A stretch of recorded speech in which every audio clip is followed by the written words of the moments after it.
right, chat. So now it is that your girl's recording. Let's go ahead and let's get into the next video, shall we? Now, Tommy, shout outs to you. Gen Z's obsession with violence. Yep. A video it is that we need to talk about. So without further ado, let me bring my camera down. Let's start this up. Imagine this scenario. You wake up for work at 7:15 a.m. to get ready, have to deal with an hour worth of traffic because road infrastructure in America is designed by people, I presume, who have never drove a car. You manage to make it just in time for your shift at 9. You work at the movie theater. All you have to do is make sure people have the right movie ticket and sweep the floor. You walk into one of the theaters as two final words are uttered from a movie. And proceed to get hit by 10 popcorn bugs with the force of a Boeing 737. The Minecraft chicken jockey incidents are just one of many trends that Gen Z has done, which has related to things such as vandalism, general violence, and harassment. And I'm here to answer the question of why is Gen Z so violent? But before I start, because they're taking drugs. That's why.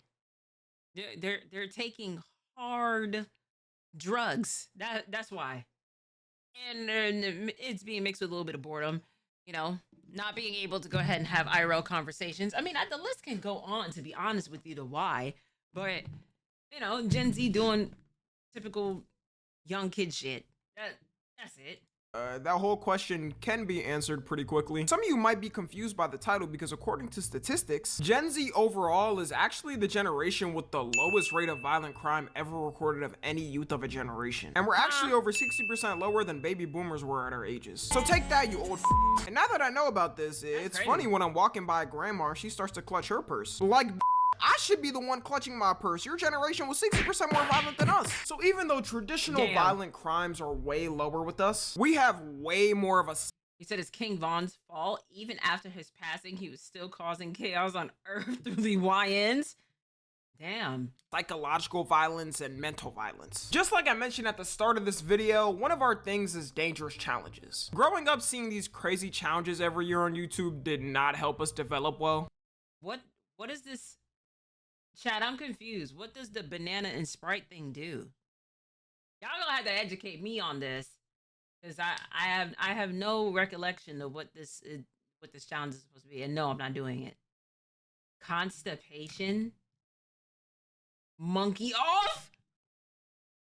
Oh my god. Monkey off. Wow, Babs, you got it.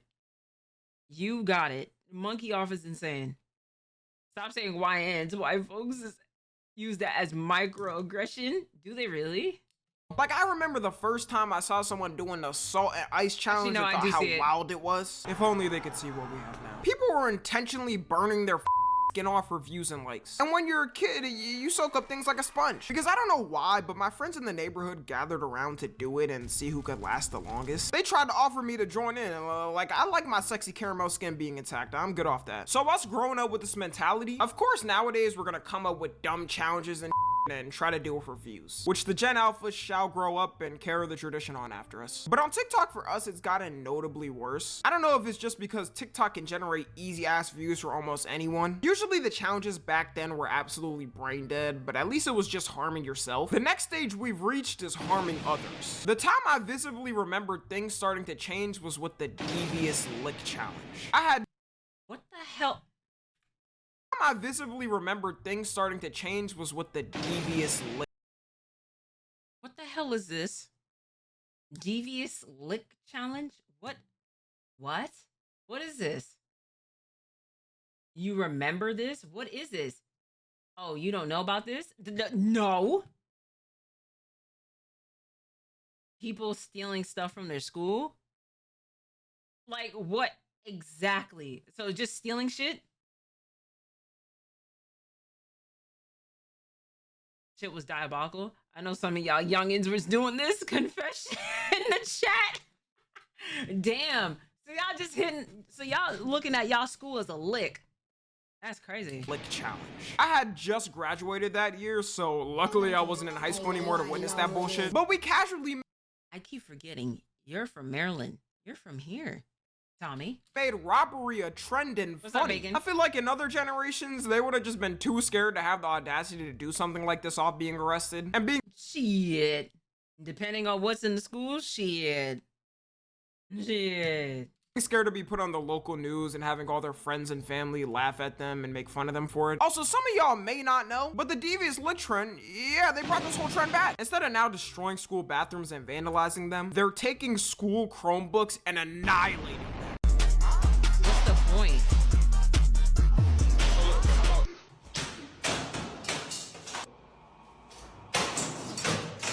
What's the...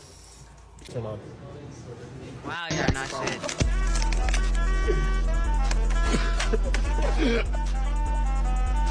I don't know if some of these high schoolers don't have a plan to go to college or get any future employment, but they're literally posting these videos on their Do you know how much of delinquent you gotta be in order to just... Self-snitching is a mental disorder. Do you know how much of a delinquent you gotta be in order to just demolish a Chromebook, just bending it the other way with your bare hands? And go ahead and give this man, like, yo, what's the in-school suspension shit? I never had it before, so I don't know. Y'all chat, y'all gonna have to put that in the chat for me, because you know I was a good noodle in school. Personal accounts. You would think they would make burners so their school doesn't catch who's doing it, but you can search them on TikTok, Chromebook durability test yourself, and see how many of these high schoolers are doing it on their personal accounts. Then of course we got challenges like the Skull Breaker challenge and the Penny Outlet challenge. A lot of this is just for views, but there is another aspect to it in my opinion. I think what Gen Z really likes compared to other generations is the watching of people doing violent things. And this all stems from one place where everything on the internet links to. For demonetization reasons, I can't fully say it and I don't know if I can. It rhymes with lore, and scroll on IG Reels about 5 times and you'll probably see it. The impact content has had on Gen Z is bigger than people think. There's probably a 90% chance anybody watching this in Gen Z has seen a video intentionally or unintentionally. Before YouTube cracked down on it, you could casually see it on here. And there was always that one kid in school who would go around and try to show people weird videos like that. Those type of dudes were definitely school threats. Seeing these type of videos in general is bad for you, but for somebody with a growing mind seeing it, it's even worse. Which is why I think it's an aspect in us being obsessed with dangerous trends. We're so desensitized to us, it don't even matter anymore. I don't think humans were meant to see this much violence in our lifetime. In past generations, you couldn't casually see this stuff. I genuinely think if something like 9/11 happened nowadays, people would probably forget after a week when another catastrophic event happens and start posting brain rot memes of the Twin Towers. Shows back then used to get in deep trouble when they made a joke about 9/11. It took multiple years for shows and movies to start making jokes because they knew the public would tear them up. But nowadays you'll have a bunch of people in the comments typing, "Oh man, TS funny as hell. Keep it up, gang." I know not everyone in our generation is like that. A lot of us know when the right time is to make a joke and when it isn't. Looking at IG Reel comments though shows you the other side of people who don't know and don't care. IG Reels to me is like the kick of short form content. People will say comments that isn't even formed as a joke and people die laughing at it. Going back to the challenges, maybe this isn't the end all be all for the challenges. Recently the ice bucket challenge started making its comeback, and that's what I want to see more of. Like, let's bring back the wholesome challenges on the internet. Our generation's obsession with serial killers too is also a weird thing. The fact that serial killers be having lines of women ready for them is such a weird concept to me. Lines of women, shit. Jeffrey Dahmer, dyslexia, Ari. Jeffrey Dahmer had people writing to this nigga. Ted Bundy, there's another serial killer that was out here just offing women. He had all different types of fucking... All of them had people writing to them, sending them money, confessing their love to them. Like, are we okay? Are we fucking okay? Like, I can't even say it's just white women. It was other women too, surprisingly. I was like, you do understand that Jeffrey, if he was not incarcerated, will be eating niggas, right? And yet there was still niggas writing to him. I am confusion. That shouldn't be something it is that you have a dark, twisted fantasy about. want just once for them to be released and manage to marry one of these fans and have all the fangirls with the Pikachu shock face when he ends up stabbing her while she's sleeping. I don't know what they think is gonna happen, but it's not gonna be a honeymoon. One notable incident from our generation of this serial killer obsession we can't forget is Jeffrey Dahmer. Specifically when the show reenacting his life released on Netflix. You see, Jeffrey Dahmer already had fangirls back in the 90s when he first got locked up, sending him all their money and gifts and their nudes. Sending a gay man your nudes as a woman has got to be the biggest intentional airball of all time. I would say a majority of Gen Z did know about Jeffrey Dahmer, but a lot of people didn't. So when Netflix released this show and it went #1, he got introduced to a whole new generation on the mainstream. And as they always say, history... You said he was gay? Yes, he was. He was gay, and he happened to like solely black men. He may have sprinkled in different races and stuff, but it was a rarity that he came across like white men. Now it was black men that he was going after, and you can look at the victim list. It was nothing but men. He brought home the bacon and cooked it. Wow, bro. Wow, bro. This is wow. And it's not even that. Like, he wanted to go ahead and create like a human variation of like zombies and like putting all different types of like he's doing all different types of experiments with them, chopping up the bodies and putting them in like this big ass guillotine and everything. So he was luring them in by saying that he's a photographer. Like, oh yeah, I could take pictures, just come to my house. Oh, you want a beer or something? And then these people will see, you know, a body, because like he would have a body like at the side of his bed, the bathroom, that type of shit. The show that reenacted about with Jeffrey wasn't even remotely close to the stuff it is that I had to look at for forensic science when we had to take that class. Like that shit is disgusting. This nigga was going ahead cooking human meat and trying to give that to his neighbors. Like sick shit like this, and yet there was women gushing to write this nigga, bro. Gushing to sit there and to see a slight glimpse of this man or get like a letter back and some shit. Like weird, bro. Weird. It repeats itself. TikTok was flooded with simp edits for him. They took no time immediately making edits of him on TikTok. You didn't know.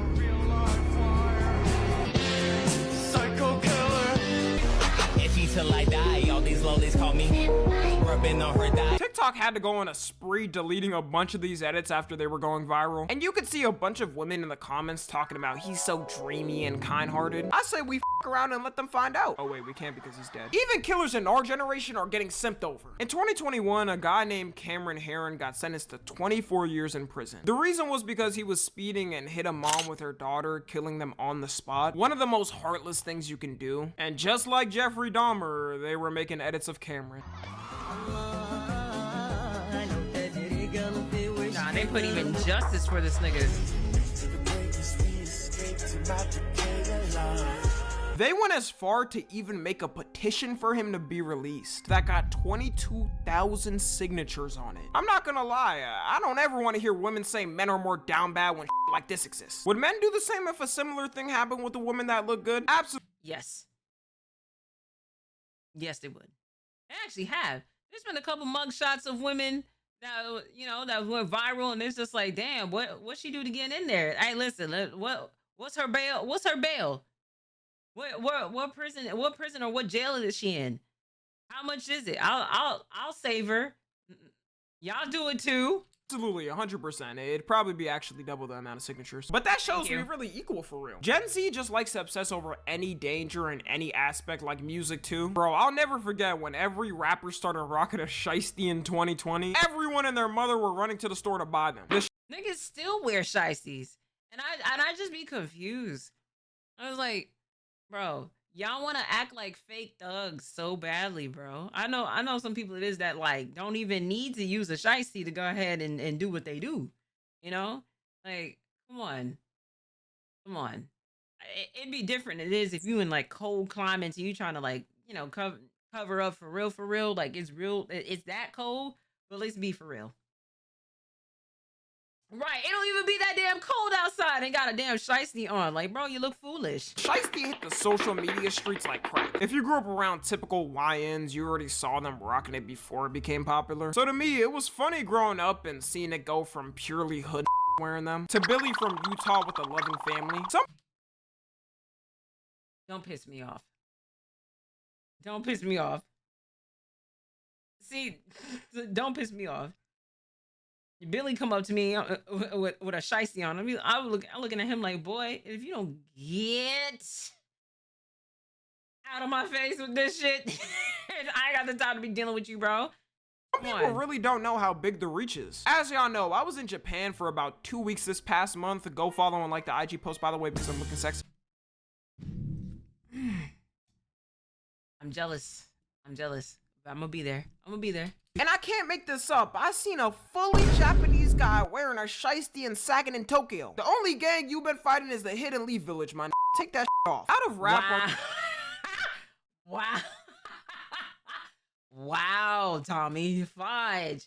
I mean, they do got like gangs out in Japan though. And this, even for me, because I was talking about this yesterday about wanting to get a little bit more tattoos, but I want like hidden ones, except for one here. Like I'm definitely getting mermaid in Japanese here, but that'll be the only like visible one because I already have a tattoo and I completely forget about this tattoo. Where it says life is beautiful, you know? I forget about it all the time. Like I've had it since 2012, but sometimes local Japanese people will definitely judge you for having tattoos. They will think it is that you're one of them, you know, you're in like one of those like little mafias, those gangs and stuff like that. They definitely will be judging. And it's bad enough it is I'm a girly with blue hair. I'm a black woman with blue hair. I'm gonna stick out like a sore thumb and get tattoos as well. I'm screwed.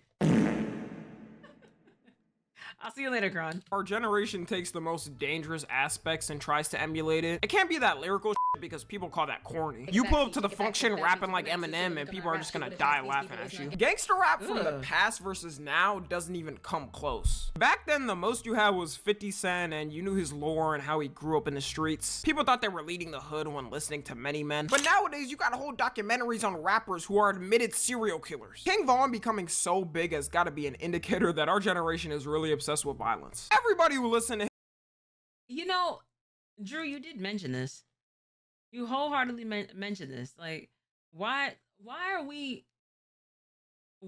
First of all, I don't know what King Von did. I just know it is that he's done some heinous things, and that probably is relating into attempted or murder within itself. But how is it that this man is not even in the physical essence? And yet he's still having this impact of destruction and chaos and then not even being here.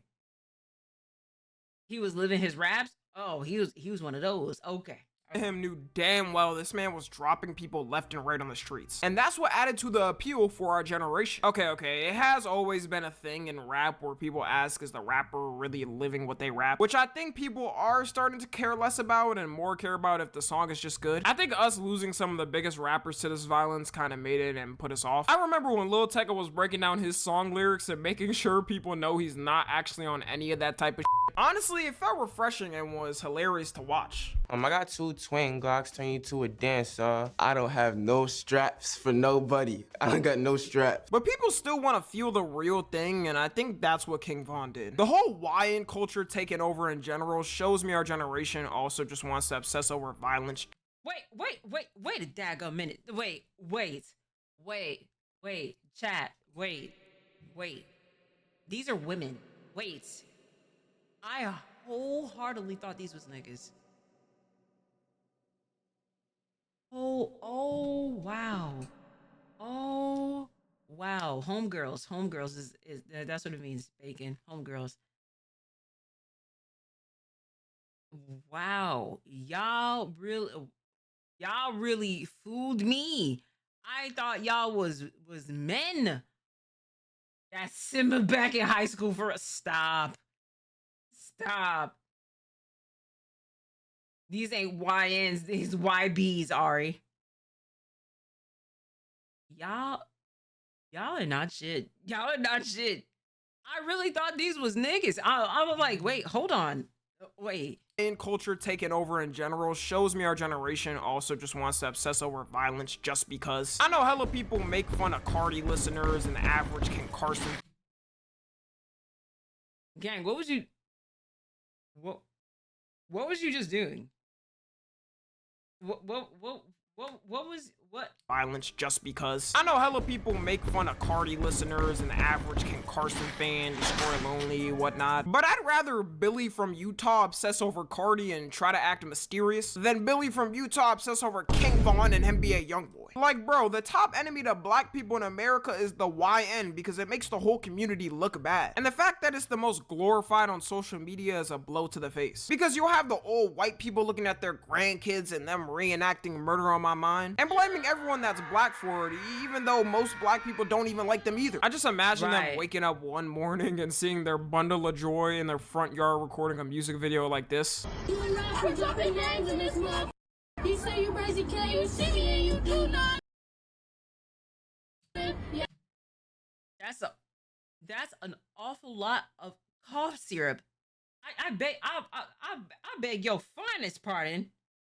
What am I looking at? Excuse me? Boy, if you don't take that bullshit off and take your ass to school? Oh my gosh, bro, this pissing me off. And you do nada thing. Yeah, I keep my head level-headed, walking through the rain. Walking through the rain. You won't understand how I fall if you're on this fucking thing. Yeah, I tried skinny, put my hoodie up and bust a plane. I remember walking, taking buses, now I'm on the plane. You had your... So anyways, that's everything over. It's not even a matter of not liking drill. It's regardless to what your profession is, you have to understand, you know, as a person with a loud ninjas passing by me, you have to understand is your impact of who listens and is watching you. You have to remind yourself and ask the question of what you want your impact to be and how is this affecting, you know, people it is of younger generations that are looking at you, right? So if you're perpetuating street life, which I often find a little weird because when you actually grew up in that, niggas don't like glorifying it. That's just a part of their life. Like they had to grow up with the struggles and stuff like that. Shit, it's way worse in the West Coast. And I'm sure it is that Peg can tell you that for a fact. So it's like glorifying something it is you don't live and you're not about that life. You come across some real street cats, some real killers and whatnot, you are going to be shitting yourself. You're not about that life. So that's why, to me, I find that so weird. Because it's like, all right, I like, granted, you may like rap music and stuff like that, but you're not about what it is that they're really like rapping about. The rapper itself may not be about what it is that they're rapping about. So to see like a child do it's just like, where's the guidance at? Where's the parents? Where are the people it is that's like, hey, what are you listening to? Do you understand like what it is that's being said and all that? It's almost like you're kind of glorifying it in a way. That's why I have the issue with it. Overall, let me know how violent y'all are in the comments. Follow me on Twitter, Instagram, and TikTok. As always, I love you guys consensually. And until next time, I'm out. You know? But Tommy, shout outs to you. Thank you so much for the video. Shout outs to y'all in the chat. Shout outs to you at home. And I'll catch y'all in the next video.